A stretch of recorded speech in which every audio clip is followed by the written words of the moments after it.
Master says it's a glorious thing to die for the faith, and Dad says it's a glorious thing to die for Ireland. And I wonder if there's anyone in the world who would like us to live. My brothers are dead, and my sister is dead. And I wonder if they died for Ireland or the faith.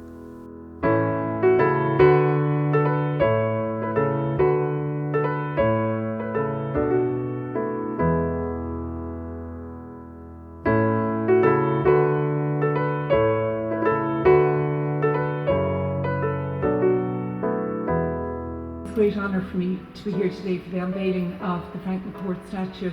I suppose this is a very positive day for Limerick, in that Limerick is a city that's well versed in sports and culture and arts and literary, and certainly I think the building here today and what Una has done with it certainly shows that, and the fact that the McCourts all went to school here as well obviously adds to it.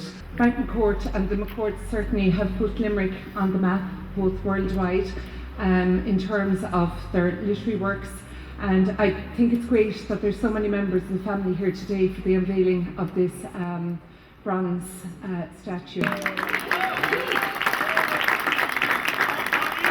In memory and honour of his mother Angela, Frank generously purchased the largest and most comprehensive collection of books relating to Limerick City and its environs, and he donated them to the Glucksman Library at UL, and for that we were very grateful. And I remember the day on which that was celebrated, and Malachy, Alfie and Michael were there with Frank and Ellen for that, and I'm delighted to see the three guys here again today.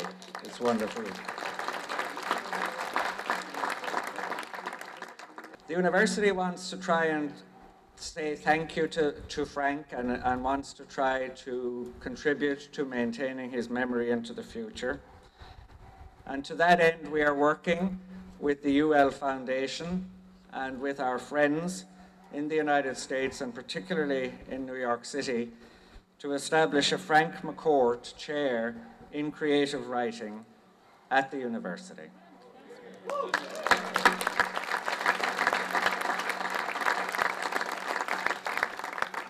Well, this is overwhelming. Compliments to the artist, to the sculptor, would be superfluous.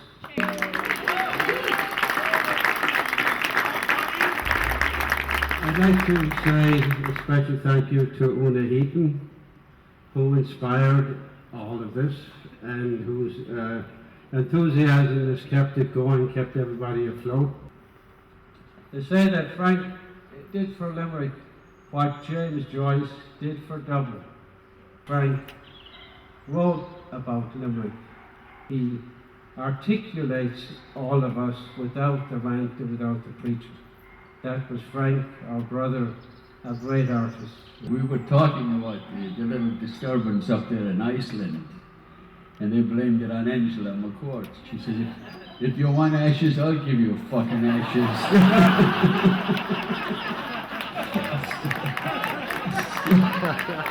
So, I used periodically I would get a phone call from Frank, as usual in his ironic, sarcastic way. This is your big shot brother. Our usual response was, well, fuck you too. So, all I can say is today, he is a big shot. Thank you.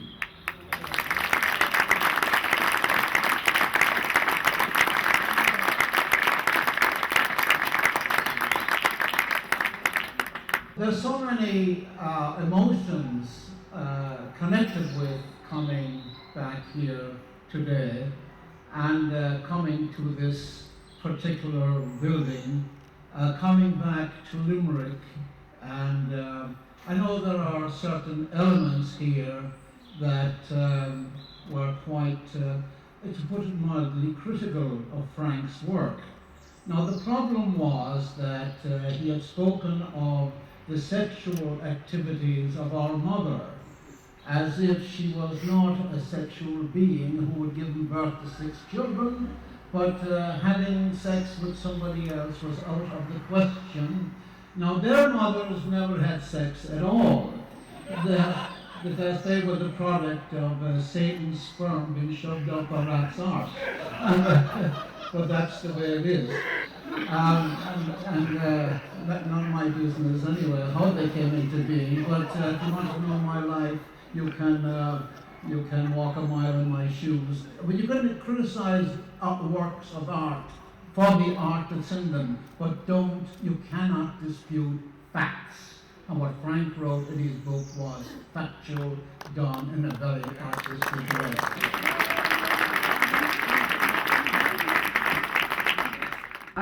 I cannot thank you all enough for this wonderful tribute to Frank, and I can't think of a more fitting place really to have this bust reside, because, you know, before Frank was Frank in capital letters, his chosen profession was teaching.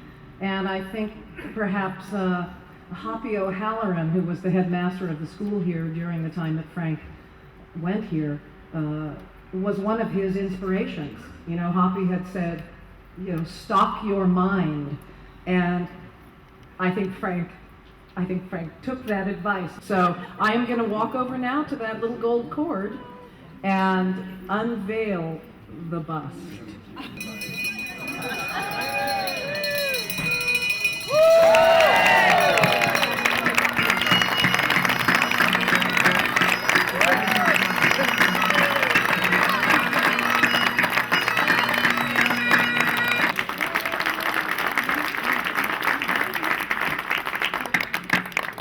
I owe my career to Frank McCourt. Wow, that's a big statement. It is a big statement. I wanted to be a writer. I took his class and I had this huge crush on him.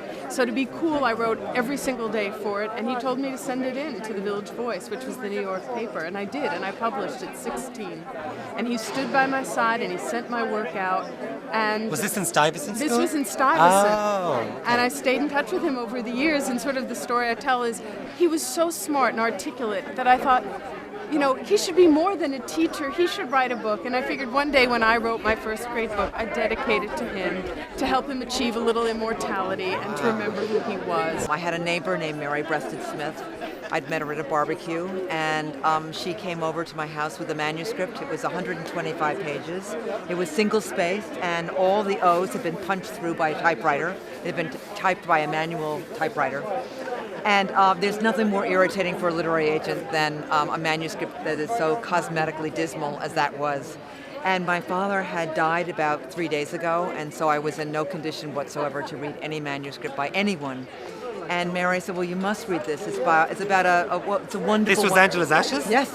He said, you have to read this. And I said, I really can't, you know, my father just died, and I can't read anything. And so it stayed on my kitchen table for 2 days, and a large can of burial olive oil started to get the first page all mucked up, and so I took it upstairs, and that night I read the first page.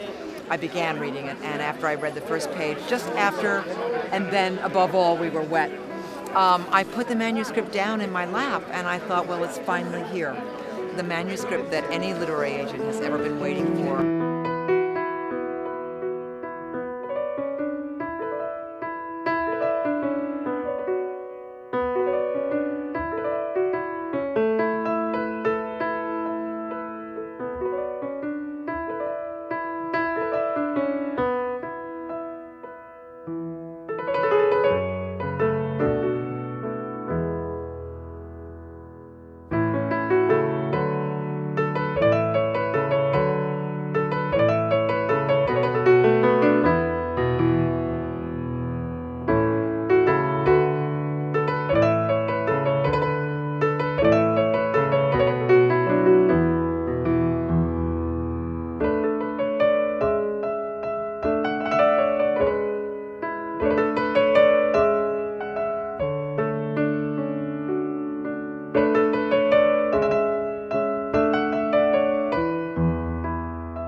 Hi, this is Richard with ilovelimerick.com. Thank you for joining us today as we unveiled this beautiful bust to Frank McCourt in Leamy House in Hartstonge Street. We'll see you again soon on ilovelimerick.com.